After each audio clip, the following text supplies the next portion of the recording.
in Mosey's dream. Remember when your mom walked in on us singing No Mosey, No Cry for my final goodbye. You were in the bubble again, sparkling like the lion cub of Judah under the hot Ethiopian sun, with your chosen curls dancing in the name of the Lord. And your mom asked in semi-hurt disgust, "What does Mosey no cry mean, Mosey?" I say, "We're just humming some Bob Marley love songs for Michael's bubble. Nothing new here, Miss Cornbluth."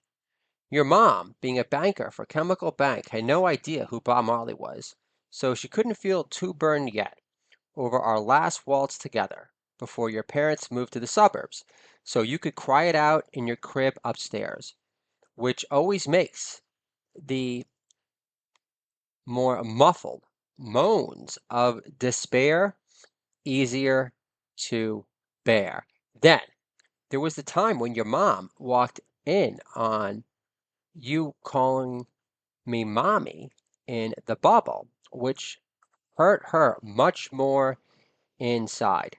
She says, "Did my son just call you mommy?" And I say, "It sounds like Mosey, doesn't it?" That's probably why your mom calls herself me around your children now.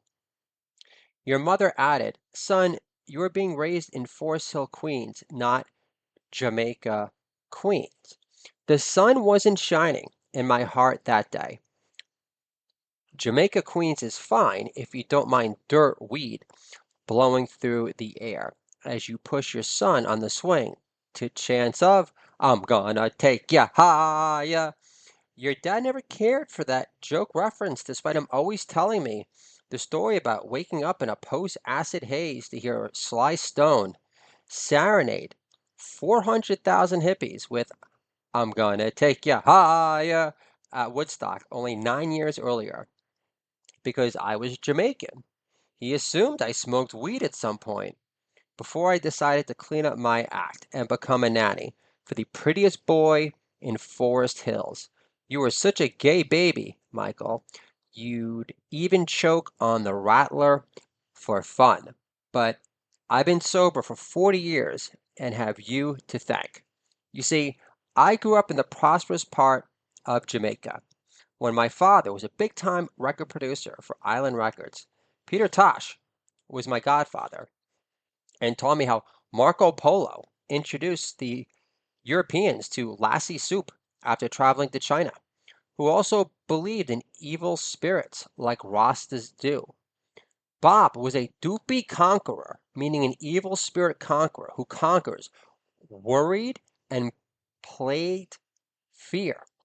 My dad never conquered his doopy spirit and got addicted to the hell water, thinking it was his only way to conquer his doubts of having golden ears after he passed on signing Bob Marley and the Wailers. So once the fire water rum took over his life, he was forced to become a janitor at ska parties in Trenchtown on dirt roads with no electricity as he scrounged for roaches at the end of punky reggae parties to lift his sagging spirits, which is where the term dirt weed arose from, actually. At first, I dated a Rasta bum who sold coconut water on the street in Times Square during the summer before it became available at your local 7-Eleven. But that was it. I fell in love with his falsetto voice. He reminded me of a young bunny whaler. But he smoked so much ganja, his handwriting wasn't even legible anymore whenever he tried to write me love songs. However, this was before Apple released their desktop computer in 76 because he wasn't the best speller on the typewriter before either. Plus, he insisted on calling whiteout colonial imperialism against commas to break up his killer flow or something like that. He was higher than Richard Pryor at Freddie Prinze Jr.'s funeral.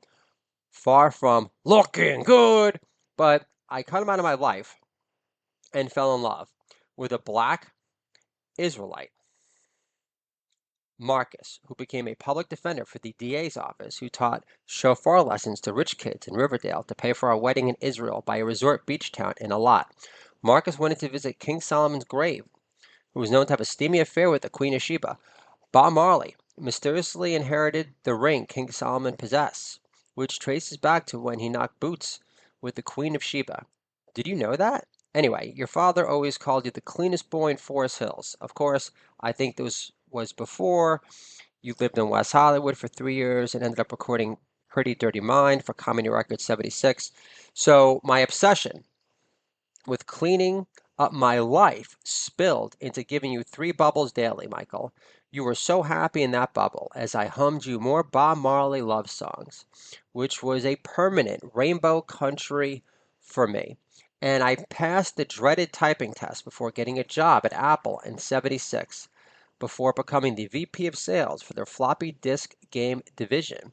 I made Oregon Trail America's best-selling floppy disk game before Carmen Sandiego came out as a flasher perv stalking Bill Walton at Padres games whenever the Grateful Dead were in town.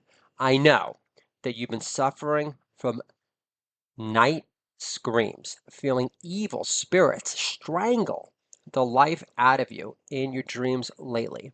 But recently, those dreams have abated, and that's because you haven't lost faith in the sweet Lord, Almighty Hashem, being your protector, redeemer, and ultimate celebrator, or else you wouldn't have produced all those amazing books and comedy records to move, touch, and make the universe laugh with, coming together as one. United, we laugh. You prove it every day. I'm your biggest fan, always have been, and always will be, assuming you never stop doing you. Long time, all the time. I told you I was your biggest fan, or else I wouldn't know your catchphrases already. Can I get a holla for some holla? Thank you very much. However, I like the idea of you selling furniture for Bob's Furniture in Norwalk, Connecticut. This first interview will materialize into more good fortune for you. Your soul is too pure for the cramped office life.